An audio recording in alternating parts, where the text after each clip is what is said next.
Now, I've known this storyteller for a long time, and to say she's a storyteller is an understatement. And when she first called me, she was so excited to be here today. And you're probably going to get the longest introduction because I know you longer than everyone else.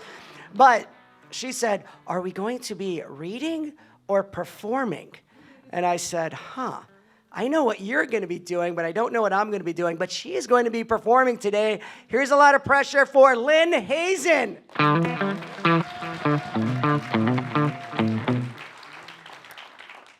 The wedding gown, a celebration of life. What is it about wedding gowns that makes our hearts flutter? The feeling of excitement of seeing the bride and groom on their day of celebration, their family and friends together to mark this special occasion. What is it about that wedding day? The ceremony. After the ceremony, when the bride and groom take a little break before coming back for the festivities. Well, I'd like to tell you a story about my first time. And it's about a wedding dress. It's not what you think it is. I'd like to take you, ladies and gentlemen, to Egypt, to Alexandria. The year is 1948. A young woman of elegant beauty was on the beach. She loved to swim in the Mediterranean. She was my mother, Eddie Pardo. On that day in the beach, she met a young man whose name was Eli Tota. He was visiting from Damascus, Syria, and he came to work in Egypt. The two of them met, and they clicked, and they spent the entire week on the beach together. Things clicked very quickly in those days. After 1 week, Eli proposed wedding ceremony to Eddie. And she immediately said, oui.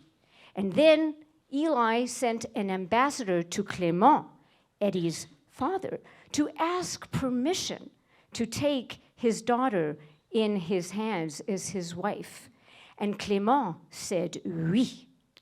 Then it was time to get ready. Eddie was a fashion designer, couturière, and her passion in life was to make elegant clothing of beauty and grace.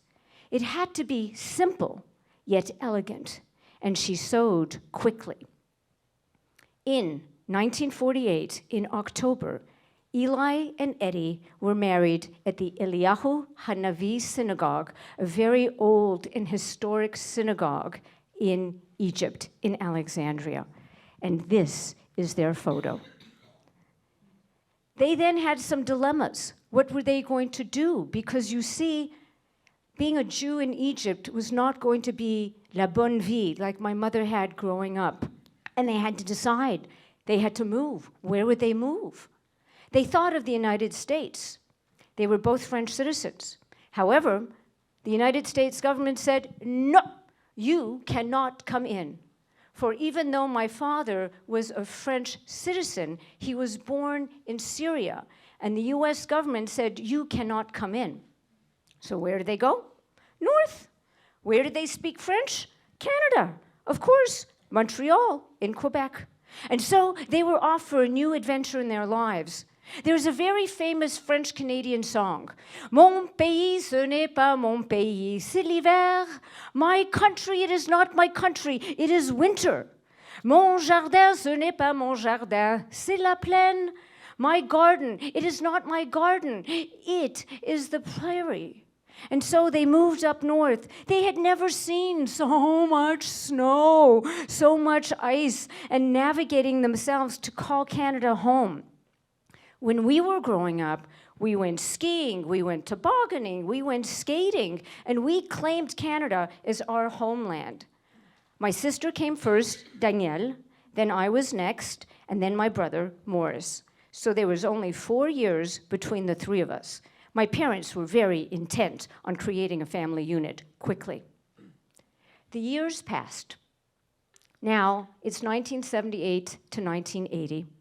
I am home from Brandeis University, where I'm getting my master's degree, and I'm the curious type, in case you don't know. I was downstairs in the basement. Have any of you ever had homes with cedar closets in it?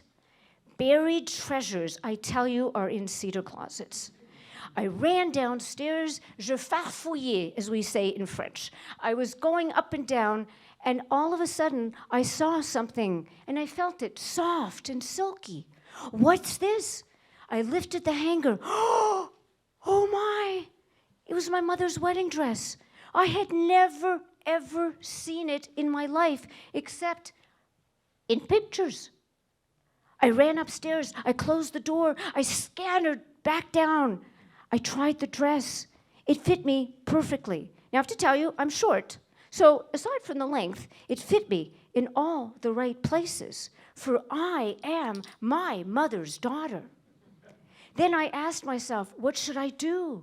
Should I go upstairs and show my mother the dress that brought her so much joy? And then I thought, my father died when I was 12.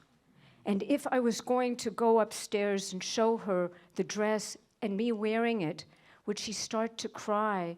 Would she be sad?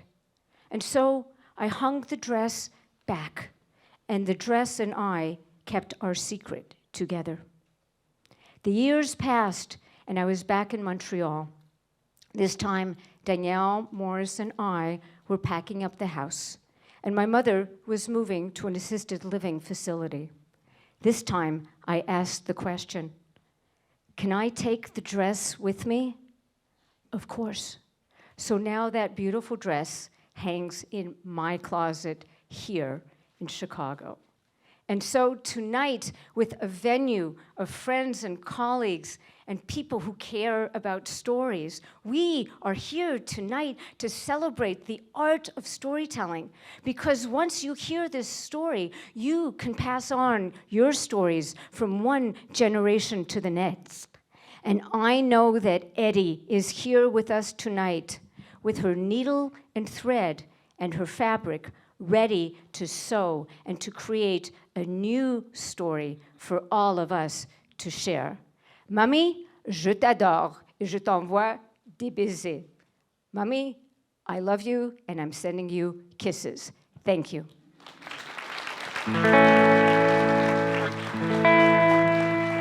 Give it up for Lynn.